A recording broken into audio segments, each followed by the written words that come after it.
stocks that you should keep on your radar. We've got Nilesh Jain, Vice President and Head of Technical and Derivative Research at Centrum Finverse, joining us this afternoon. Thanks so much, Nilesh, for taking the time. Good afternoon to you. Are you looking at the equity markets and seeing a bit of a sell-on rise kind of a situation play through? And do you see more pressure on the downside because you've seen a significant cool-off, not just in IT as a pocket, but also in the bank nifty?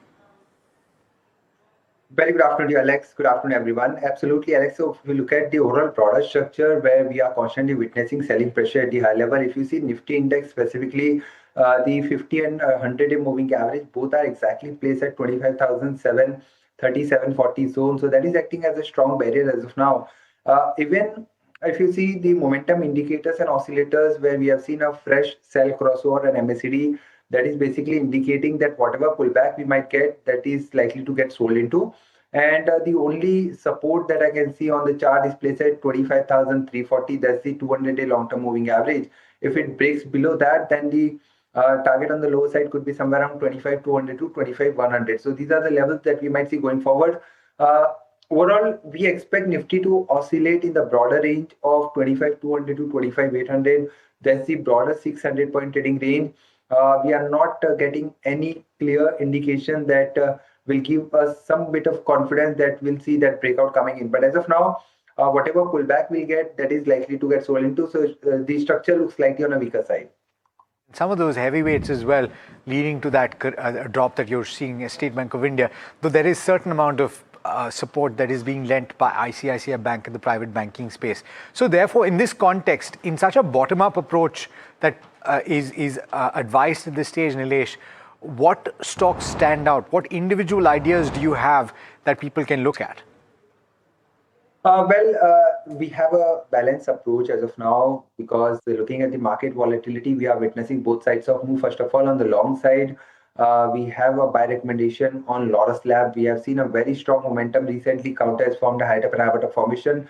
Today, we have seen a very good spurt backed by strong volume. So Lotus Lab, and apart from that, majority of the pharma and healthcare stocks are doing good. So watch out for this particular space. Lotus Lab looks positive for 1100 plus kind of target on the upside. One can keep a stop loss below 1055, and Lotus is a buy. And apart from that, on the sell side, we have Realty Pack that has remained under pressure since a long time, and the Nifty Realty Index is constantly forming a low top and low bottom formation. So given this kind of a structure, DLF is looking weak, and we may see a follow up on the lower side in DLF towards 600 to 590, and one can keep a stop loss at 621, and sell on rise should be the strategy in DLF. So that's with regards to the topics that Nilesh is talking about. But let's shift focus in terms of one of the sectors which is a good cyclical bet right now, metals. A lot of positive views coming in there. In fact, the positivity is mainly in terms of steel companies. So from a JSW Steel to a Tata Steel, Jindal Steel, all of these are the counters which have seen good buying interest. Macquarie is constructive on the ferrous side. They're seeing a further upside when it comes to India's steel pricing. Domestic steel demand, they are saying, is absolutely strong. And there could be further price hikes that could be on the annual as well. Their top pick is JSW Steel, and they're calling it a marquee buy idea. It will benefit from capacity, increased capacity, margin expansion, as well as volume growth. CLSA, they're saying that the valuation that we are seeing in terms of re-rating of steel companies, that is expected to continue. Jindal Steel likely to benefit the most, and if you see in terms of the revised target prices, absolutely strong. In fact, JSW Steel itself, they have also upgraded the rating. Nilesh, a quick view in terms of charts, if you have to look at all the steel companies? The Nifty Metal Index as a whole is looking strong on the chart, and given the kind of a setup we are witnessing in the metal commodities like copper, aluminum, where we are witnessing a very good momentum. So given this kind of a setup, Tata Steel continues to remain our preferred bet within the steel maker. So Tata Steel for the upside target of 216 to 220, it's a buy at current level, buy on decline, keep a stop loss below 207. And apart from that, Hindustan Copper is also looking positive from copper space, and we can expect a move towards 600 plus in the near term. One can keep a stop loss below 575, and also JSW Steel as well, where we have seen a fresh breakout today from a consolidation zone, and looks positive for 1300 plus kind of target. One can keep a stop loss below 1255, and JSW Steel is also buy. Okay, so a buy in terms of JSW Steel as well. In fact, let's get in Pashupati Advani as well. Pashupati, good afternoon. Welcome to the show. Always a pleasure to speak to you and glad to have you on Likewise. NDTV Profit after a really long time. This is Hiral on this side. We've been talking Thank you, about Hiral. what's happening in terms of where metals are concerned. A cyclical buy right now with the kind of positive views that are coming in from global brokerages as well, and the way base metals and ferrous, non-ferrous, if you have to divide it, are moving. How are you looking at metals as an, as a investment bet? So I'm looking at it that obviously there are not that I know of any rare metal companies that are listed. However, people are bullish on regular metals simply because there is infrastructure spend still happening, and that infrastructure spend is going into steel, it's going into cement, and it's going into other metals also. And then of course I like zinc and copper and aluminum as opposed to steel, but you just mentioned about Tata Steel, so it's all there. So I think they're all chugging well, they're all doing well, and they are actually the proxy for the growth story of India, that's for sure. Interesting. Pashupati, there's also the update with regard to Hindalco. Let me get our viewers up to date with this in case they don't know, and then I'll come to you specifically on Hindalco, right? Because of this Novelis issue, you've had a bit of a change. You've had AV Minerals, which is a wholly owned subsidiary, which is infusing money into Novelis. You have $750 million of capital injection that has been done. This is critical for bridging liquidity pressures that are currently being witnessed by that company. That liquidity pressure, of course, on account of two major fires that took place at the Oswego facility in the US. You've seen a hit approximately of $1.3 to $1.6 billion, and that's something that is going to affect future cash flows as well. So there's quite a bit that is happening. And Pashupati, the question to you at this point, if you've looked at this specifically, is to ask you whether it's in the price right now and whether you anticipate that these issues will take a little time to resolve. And so from that perspective, if you have a long enough time horizon and you're looking at Hindalco and you are willing to stomach these issues, then should you contemplate getting into it? Well, I think that you have to look at the whole sector holistically, and Hindalco is the leader of the pack in that sense in the aluminum industry, and Novelis is part of it. Now, okay, they had a setback with a fire in Oswego, like that was about I think 7 or 8 months ago, and obviously they've now dusted the thing and said that there's a potential loss of 1.3 billion, which they're covering half. I'm guessing they must have some insurance or something that'll probably come up to be able to bridge the rest of the gap. And the Indian company, of course, is doing well. Novelis also, it's got this issue of US and Canada because some of its plants are in Canada, and they're getting a little bit hurt with the tariffs. But I think that will settle, and at the end of it all, people need aluminum. Certainly, the Americans are drinking beer like there's no tomorrow, so why not? I mean, it will come back. Absolutely. Stay with us, Pashupati. In fact, let me head across to my colleague Varsha, who's here to walk us through the details about the US announcement regarding the preliminary duty on solar imports from multiple countries, with India facing a steep 126% levy. And hence, we're calling this a sector of the day with all the stocks trading under pressure. What it actually means for individual of them, we'll hear a couple of managements as well. But Varsha, broad-based, what does this do? And the kind of impact that you're seeing in the Indian markets? Well, I would say a shocker move when it comes to the solar sector, and hence all the stocks which are into manufacturing of solar module and cells are under pressure. Now, starting with US has set 126% of duty on solar cells modules which are being exported from India. Now, if you see, the Indonesia will face 86 to 143% of the duty, but Laos will have an 81% of the duty for the same.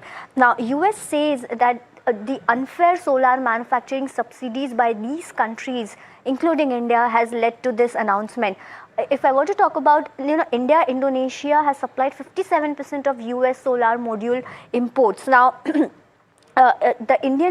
India's 2024 exports to US stand at around $792 million, which is up 9 times versus 2022.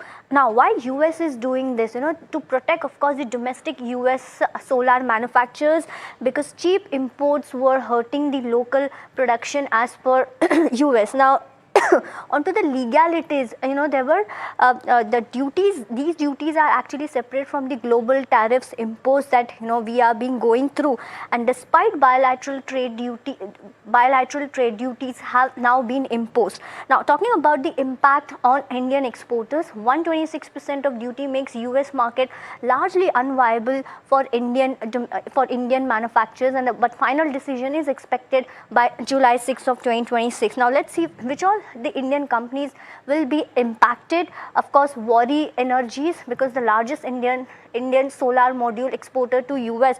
If I were to talk about their export business, contributes almost 30%, and US contributes almost 7 to 20% of the overall revenue, and this will be directly impacted by 126% duty. Talking about Vikram Solar, the export exposure is at 28% for Waaree. Now, talking about Vikram Solar, US was a key opportunity market for Vikram Solar. Almost 16% of their revenue comes from the export. Talking about Premier Energies, well, growing export focused player, though not much revenue is contributed by US, but the US demand slowdown could impact expansion plans for all these companies. So overall, yes, a big negative one, and hence we are seeing the pressure on all the stocks that we discussed today. Right. All right. Well, thanks so much for getting us those details. Now, speaking of the impact, we spoke with Waaree Group and Waaree Energy specifically on how this is going to affect them. We also spoke with Vikram Solar, and here's what both of them had to say. As I understand it, 50% of your order book is from your US sales. That's 15 to 20% of what you sell. That gets impacted immediately, right? While your US-based manufacturing will come in and mitigate, that will take time to come on and replace everything you're selling right now. So, okay, there are basically two parts of it. One is local manufacturing in US, which is already up and live. We are already serving majority of our orders of US market from our US facility only. When you look at the order book... Sorry. To what extent of your US orders are being served by your US manufacturing facility at this point? More than 70-75%. Okay. More than 3/4. So practically majority of anyways it was being served from US. Having said so, it does not mean that we are not going to export from India. By the way, in the tariff life of last 10-11 months, we have continued to export, and we have continued to keep the export volumes as similar as it was last couple of years. So our export volumes have not come down because of the tariff, because in the regulations, what really matters is how is your supply chain distributed for entire upstream products. When we manufacture panel in India and we are getting sell from those countries which are not yet tariff-free in US or which are insulated from these tariffs, you continue to export at the same rate at which those countries are being taxed out. So fundamentally, last 1 year also, we have been paying the regular tax of 15%, 20% that was nominal on import of any panel from any country. The duty impact is on the country of origin for solar cells, whether on its own or made as a module. So it does not impact manufacturers like us who are sourcing our cells from other regions which are at a significantly lower tariff or at advantageous price position. So we will not be affected by this, and I think so will lot of the large exporters from India. So our objective is to keep looking at where the position for us to enter the manufacturing space in the US is, and we will subsequently take the right decision with various management decisions. Okay, so that's the word coming in from what the corporates are saying in terms of impact. Nilesh, quick view because of the sell-off that has come in terms of these three counters. What are charts indicating? Further downward momentum, or would you say this would be a buying opportunity? Well, Hiral, could you please repeat the name once? This is Vikram Solar, Waaree Energies and a Premier Energies. Well, as far as these three stocks are concerned, today we have seen some bit of rebound from the lower levels, but structure-wise, Vari Energy has already given a breakdown below its 3,000 important mark. So structure appears weak, and if at all we see any pullback, the high possibility of selling pressure once again getting emerged near about the 3,000 zone. So I don't see any strong reversal signs as of now. It looks like nearly a pullback in across all these three counters should be treated as a pullback move only. Okay, I want to take a slightly wider question to you, Pashupati, and this is from the perspective of what we're seeing in trade today, and perhaps also in a certain sense what the week started with, which is that we've ended off the high point of the day. We've seen selling come through, and I understand that there is a little bit of swirling uncertainty about the global picture amidst this tariff back and forth. But is there something beyond this that is affecting equity markets in India? Why is there such considerable pressure on the downside?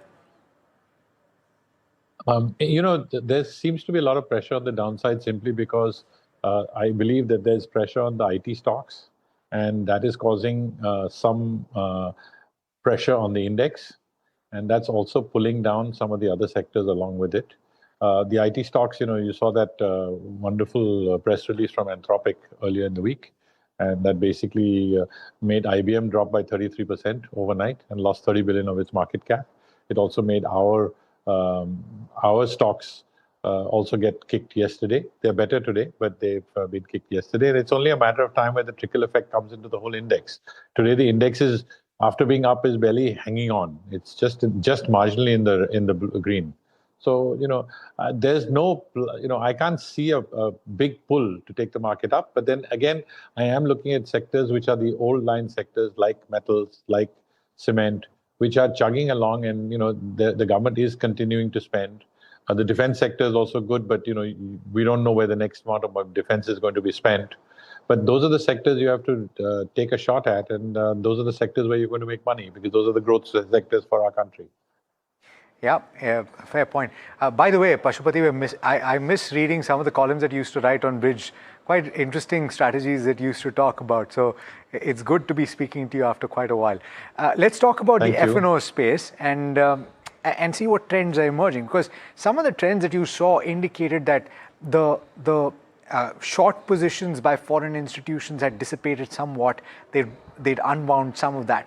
What are the individual stocks that are in focus, though? Let's go across to Puneet to find out. Puneet? Well, thank you for that. We're seeing certain pockets that are doing well in the markets, and the build up on those continue as well. So in the auto space, Hero MotoCorp and Bosch are some of the counters that are seeing longs being built up into the system, and there seems to be also a little bit of a value play with Hero MotoCorp. For Bosch, it seems to be a build-up after a really long time in terms of the last couple of quarters, which have been Q2 was of course impacted by auto, the GST rate cuts amongst others, but a build-up seen after quite some time on Bosch. In terms of short coverings, IT does feature here, so KPIT Tech has seen short covering after yesterday's big drop there in terms of the stock price performance. While Nalco also continues to be on our radar in terms of coverings of shorts as well. In terms of longs being unwinded, a couple of PSU names prop up today. SBI has done well post Q2 and Q3 as well. So some money being pulled off the table, while Indian Bank is also seeing a similar trend right now, and short bills being built up on the renewable energies counter and stocks like Vari as well as Premier Energies.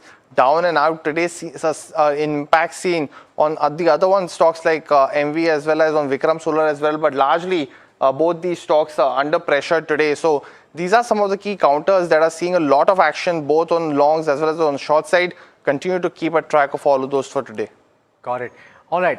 Thanks so much, Puneet, for getting us those details. Quite a few stocks that you should keep on your radar. And speaking of stocks, Nilesh, very quickly, let's go to our rapid fire round and let's run through a few stocks that you should watch out for, right? So first up, we've got Concord Biotech. Quick view, buy, sell or hold recommendations here. Trading volume is 40 times the 20-day average. The stock is down 25% in the past 1 year or so. What would you do with this? Just a pullback trade, exit on pullback. Okay. TVS Holdings seeing considerable volume as well. Would you buy into this? Up about 6% as we speak? Yes, looks positive for a follow-up move towards 15,600, 15,800. Stop loss should be at 14,900. Okay. In the metal pack, Lloyds Metals Its trading volume is 26% above the 20-day average. The stock is up as much as 11% over the last 30 days and up as much as 6.5% right now. Well, stay put with the long position. We can expect a follow-up towards 1280, 1300. Stop loss should be at 1200. Okay, another one is Jindal SAW.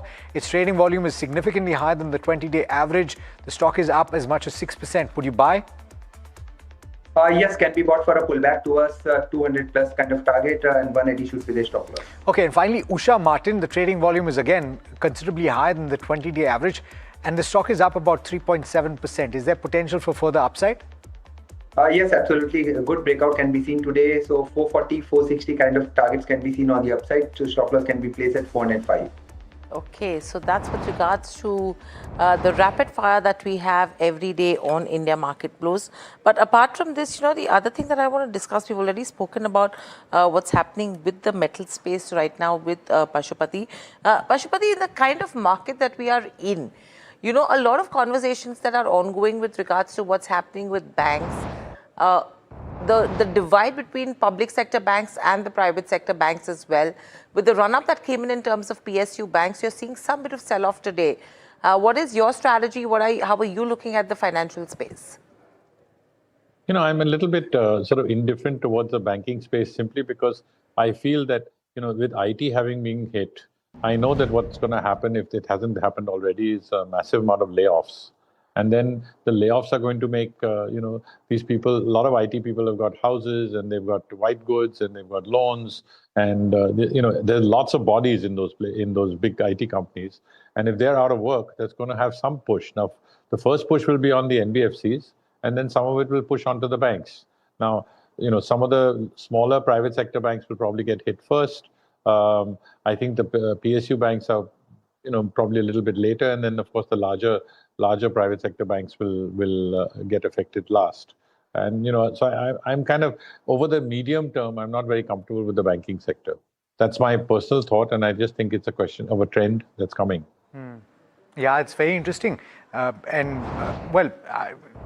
We like all views discussed on this on our platform. Thank you so much to the both of you, though, Pashupati as well as Nilesh, for joining us today. Absolute pleasure speaking with you as always. Thank you. Thank you. All right, let's